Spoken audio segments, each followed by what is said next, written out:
what, Okay. and why? So,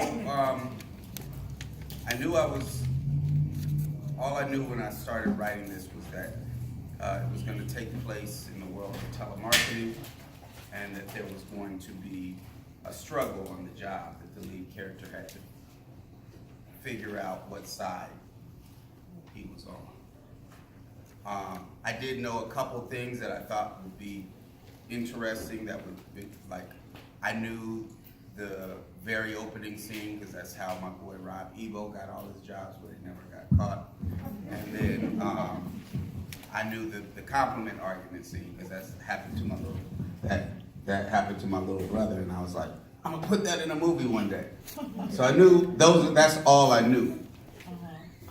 As I wrote the film, I realized that that there were things that I wanted to talk about, things that I needed to put into context, as opposed to just here's a situation.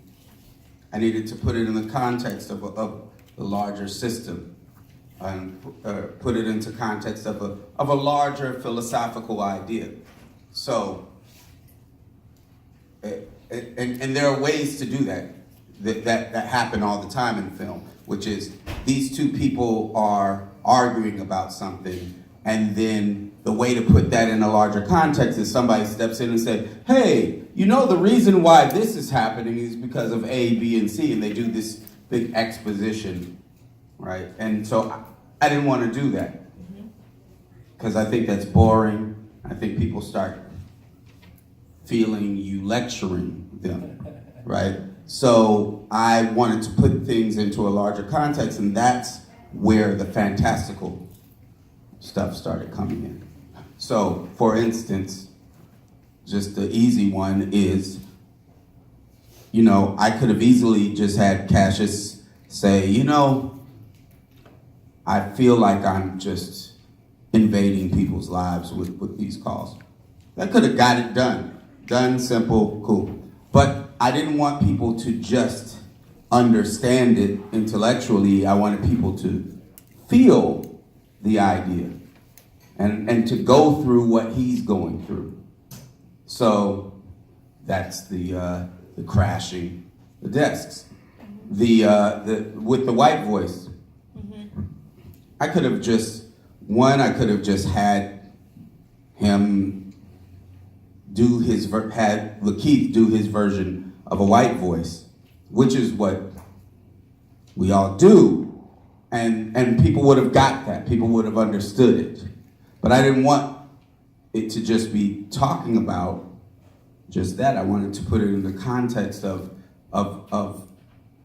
what, you know, what performance is, what we're doing when that's happening, and what the performance of what people's their performance of perceived whiteness, and what that's an answer to, right? And so to start talking about that, I didn't want to just have it talked about. I felt that one way to get directly at some ideas is to have it be separate from him, to be something that, because in the movie, to the other characters, it sounds literally overdubbed to them. They say that. So getting at that idea that this is just this separate idea that's separate from yourself and separate from your own perception of yourself. That's one way to do that. You know, we could talk about all those things, and then that could become the biggest part of the movie if you end up having to go through all of that and figure this out and talk about that through exposition. So I found that that through, you know, some of the heightening of contradictions to what people would call an absurd level, you get to some of these things, some of these larger ideas. When when he got to the party scene, it was about page 50, and I was like, okay, I better start getting to the point. And I knew I didn't want him to change because people told him he should change or people showed him the right way. Because I don't think that's how people change. I think we change based on our own perceptions of ourselves, right? Our own perceptions of what we are able to do, what we have the power to do, who we are, all of those things. And I think that there are a number of things that change that perception. Some of it is conversations with folks, some of it, and a lot of it is experiences. And so I needed him to see himself. And that was the thing that I knew when I got to the party that I needed to happen. So the first thing I wrote was the nigga shit scene. And I was like, okay, this does something. He kind of sees a place he's holding right there. But I've already made this heightened world where he's literally selling slaves. And the world is accepting it for the most part. So, is that going to be enough for him to realize that, okay, well,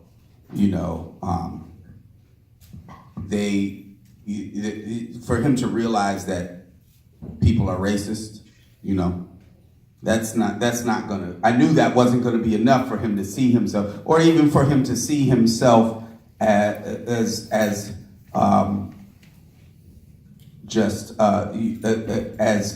performing what they needed to see blackness be, right? So I needed something more, and I needed it to be something that shocked him to his mortal core.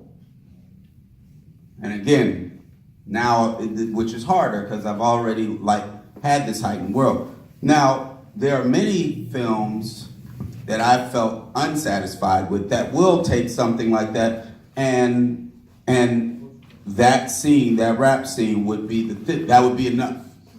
I see how I was wrong, and I see they don't, but I wouldn't feel it. I needed the audience to feel it as well, and to go through what he's going through, and to have these experiences along the way, including that one, that made you feel the way you feel when you discover a new idea that changes the way you look at the world. And so yeah, so I sat with it and thought about it for a day and started coming up with ideas of, someone's, how to get to that feeling, and it had to do with feelings of the physical self. And where would that be? What would that be about? And, because there are certain things that we would accept right here and there that had to do with genetic modification and things like that. There are certain things we'd accept right now. Like if they're you could do this operation that lets you stay up for 3 days in a row and you won't die, people would do it, right? There are things like that, or it wouldn't be that shocking if there were that. So I thought about, just, genetic modification, and I thought about, animals that we think of as just being for work. So that's workhorse, strong as a horse, all that. Hung like a horse. My girlfriend at the time was very into horses and claimed it wasn't sexual. So that had to do with that. Yeah, so, but you saying that it's dark is interesting to me because I think at the beginning, he's not fighting and trying to figure out what would make him feel connected to the world. He feels very, isolated and or he's wondering about his existence, and he finds that being part of a struggle, being engaged with the world, is what it's all about. And at the end, he's fighting. And to me, that's not dark at all. Yeah. Okay. He had his hand first. Yeah, I kind of wanted to chime in on the first questioner, because she pointed out how like dark the movie seemed to her, her perceptions of it. I was laughing through the whole movie. This is the second time I've seen the movie. And in some places I'm laughing and I'm thinking like, oh man, I hope I don't offend anybody with my laughter right here. But as far as like your direction, you know, were you aiming? And I'm also curious to see what you found the audiences. Did the audiences laugh? Did they find it to be more dark? Did you mean for it to be funny in those areas? Because to me, it seems like you had to go surreal. You had to go absurdist. It just had to be over the top. And even then, it's still not enough for people. You know, like my wife couldn't come. She's Caucasian. And she couldn't come. She says she hates this movie. You know? She's like, I absolutely hate this movie. I never want to see this movie again. You know? But we always have these kinds of things. You know, there's something. You know, we can talk about white privilege. We can talk about white fragility. I can't really talk about those things with her. She's my wife. You know.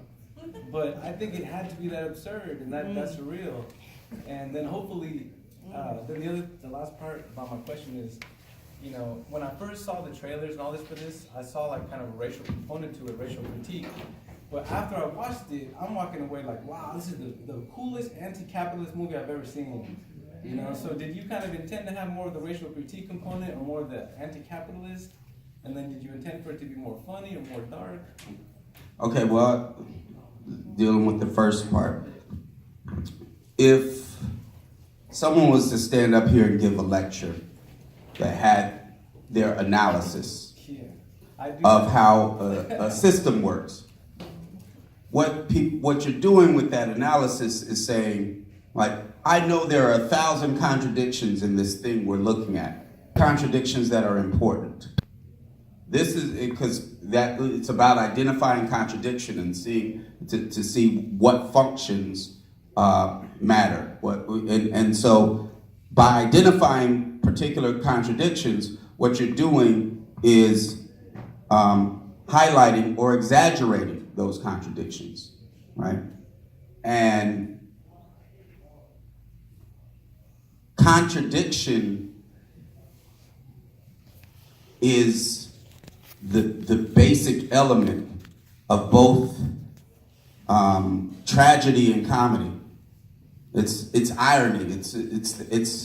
It's looking at how these two sides exist and how they push against each other, right? So there is and in reality, that's what any movie does, right?